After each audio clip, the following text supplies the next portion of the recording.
This is the story of how a Dutch geochemist turned one of the world's most affordable adventure bikes into a global phenomenon, then walked away from it forever. Between 2018 and 2020, Noraly Schoenmaker rode 2 Royal Enfield Himalayans across 55,000 kilometers in 29 countries, built a YouTube channel to nearly 1.5 million subscribers, and became the bike's most visible ambassador, only to publicly declare she would never ride one again. Most people assume it was unreliability or catastrophic breakdowns, but the truth is much more interesting, and it reveals something fundamental about what really matters when you're picking up a 200-kilogram motorcycle alone in the mud for the 100th time. Let me take you through what actually happened. Noraly didn't start as a motorcycle adventurer. She started with a master's degree in geochemistry from Utrecht University and a job with an international dredging company that took her to Brazil, the Bahamas, Kuwait, Kazakhstan, and Morocco. Back in the Netherlands, she owned a Ducati Monster 796, but in 2018 she quit her job, sold everything including the Ducati, and left a backpack through India. While she was there, she rented a Royal Enfield Himalayan in the town of Manali and spent a few weeks riding about 3,000 kilometers solo across Ladakh, Jammu, Himachal Pradesh, and the remote Zanskar Valley, which she later called her first real off-road experience. That trip planted a seed. When she got back to Delhi, instead of continuing to backpack, she bought a brand new 2018 Royal Enfield Himalayan and named it Basanti, after a character from the Bollywood film Sholay. She thought Basanti was the name of the famous horse in the movie, but she later found out the horse was actually called Dano, and Basanti was the rider, which would come back in an interesting way. Her reasoning for choosing the Himalayan over her old Ducati was brutally practical. And in her own words, she said having a lot of horsepowers that she couldn't use due to the road condition was frustrating. Plus, there were hardly any mechanical shops that could work on a Ducati, while there were more than plenty of Royal Enfield shops, mechanics, and spare parts to find in India and Asia. She also liked that it was very cheap, especially when bought in India, light enough to handle, great for off-roading, and had relatively simple mechanics. On November 21st of 2018, she launched a YouTube channel called Itchy Boots. The name derived from itchy feet, the urge to travel, and 10 days later on December 1st she posted her first video documenting day 1 of riding from Delhi to Mathura. Nobody, including her, knew what was about to happen. Season 1 lasted from December 2018 to August 2019, and Noraly rode Basanti 36,000 kilometers across 25 countries in roughly 8.5 months, which became 126 episodes covering the route from Delhi to the Netherlands. The route went east across India into Myanmar, Thailand, and Malaysia, where she'd originally planned to stop but decided to keep going. She crated and shipped Basanti from Bangkok to Oman, then continued overland across Iran and Central Asia, through Tajikistan, Kyrgyzstan, Kazakhstan, Uzbekistan, then Russia, the Caucasus, the Balkans, and finally Western Europe. She wasn't pretending it was flawless, falling over twice in Darjeeling and Sikkim, once because she released the throttle mid-turn at a petrol station, and once when a curious local literally tipped the bike over at a permit office. She dealt with carburetor flooding after one of those falls, spent a miserable month in Delhi breathing air pollution so bad it wrecked her lungs, and broke the plastic knuckle guards in Thailand before replacing them with steel ones in Bangkok. But here's the thing. Across 36,000 kilometers of mostly rough back roads and genuine off-road terrain, Basanti never had a serious mechanical breakdown, not one, which journalists from Anya Bike Adventures later called nothing short of amazing. Noraly credited it to one thing: obsessive over-maintenance, changing the oil around every 3,000 kilometers, well before factory intervals. Because she knew that in remote places she'd sometimes have to use poor quality oil.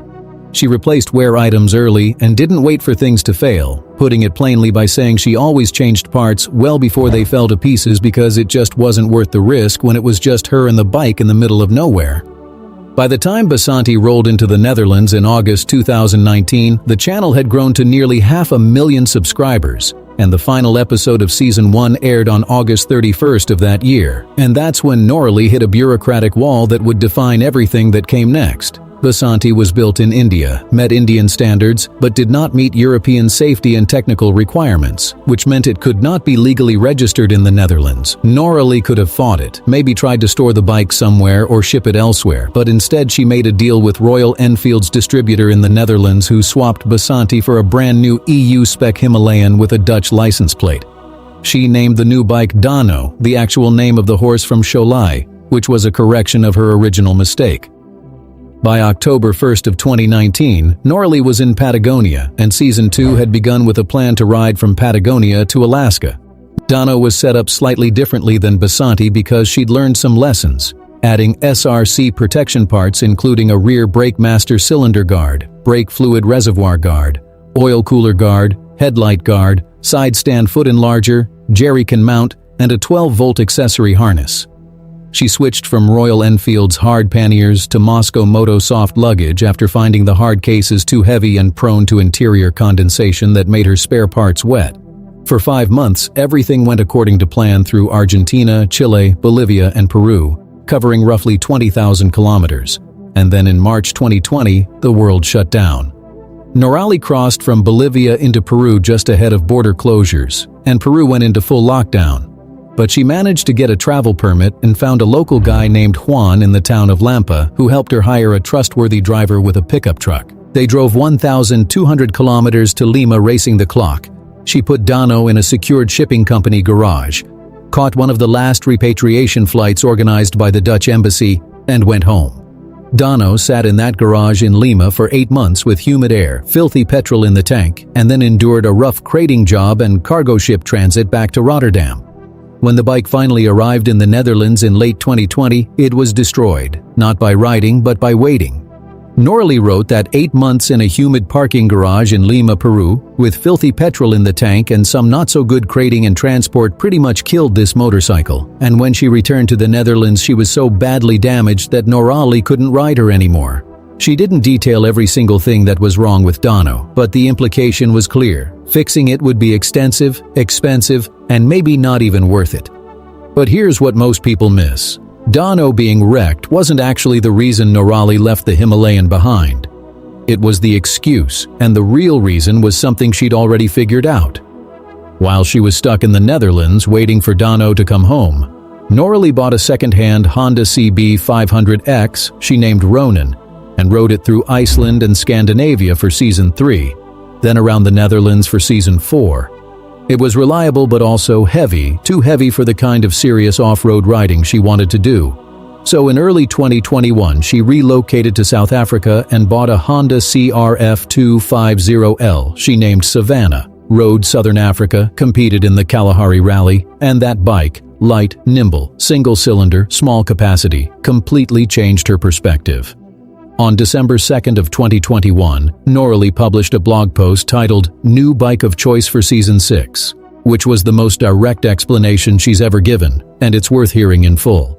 She wrote that what she wanted was simple: a low-budget, lightweight, small-capacity motorcycle that was easy to handle on rough terrain on her own, that required minimal maintenance and was crazy reliable, and those requirements pretty much immediately ruled out the 2 bikes she currently had in the Netherlands: the Royal Enfield Himalayan Dano and Honda CB 500X Ronin. Then she got specific about the Himalayan, writing that although the Himalayan only had 24.5 horsepower, it weighed almost 200 kilograms, making it incredibly heavy for a small-capacity bike, and, well, after experiencing the light and nimble CRF 250L, there was simply no way she was going to lug around such a heavy bike ever again. There it is, the truth. Not breakdowns, not unreliability, just weight. After riding a 140-kilogram Honda in the dirt and sand of southern Africa, going back to picking up a 200-kilogram bike alone in the middle of nowhere, over and over and over, was unacceptable. She even spelled out the realization directly, saying she didn't necessarily need a powerful bike. She needed a light bike. Dano being wrecked gave her a clean narrative exit, but she'd already decided, choosing the Honda CRF 300 Rally for Season 6 and naming it Alaska. From December 2021 to August 2022, she resumed the Patagonia to Alaska journey from Ecuador, finishing what she'd started on Dano, and the full trip totaled 65,000 kilometers, 18 countries, 3 years, and 2 motorcycles. Let me break down the full picture because it's not just one thing. First, the weight-to-power ratio of 200 kilograms and 24.5 horsepower meant that once she experienced a genuinely light bike doing the same job, the Himalayan felt like dragging an anchor. Second, Dano's physical damage from 8 months of humidity and neglect in Lima made the bike effectively unrideable, and even if she'd wanted to keep riding Himalayans, this specific one was done. Third, the registration and homologation issue that had already cost her Basanti in 2019 proved the Indian-built Himalayan was hard to use as a true round-the-world tool from a European base, with the bureaucracy starting over every time she came home. Fourth, comparative reliability from her experiences with 2 different Hondas, Ronin and Savannah, both very reliable, convinced her that Honda's small single-cylinder off-road bikes were the better long-term choice for her riding style. None of those 4 reasons involved the Himalayan failing her mechanically. She praised Basanti's toughness publicly and never blamed the bike for breaking down because it didn't. She simply outgrew what it could do for her. In 2023, Royal Enfield invited Noraly back to Ladakh to test ride the pre-production version of the new Himalayan 450, later sold as the 452. And she went, she rode it, she filmed it.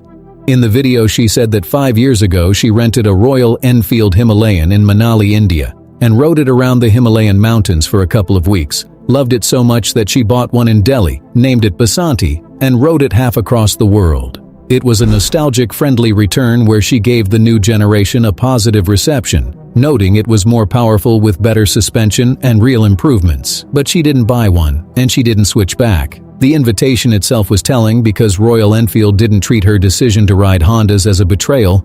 They treated her as someone whose opinion still mattered, and whether she rides their bikes or not, she gave the Himalayan 411 more global visibility between 2018 and 2020 than any official marketing campaign ever did.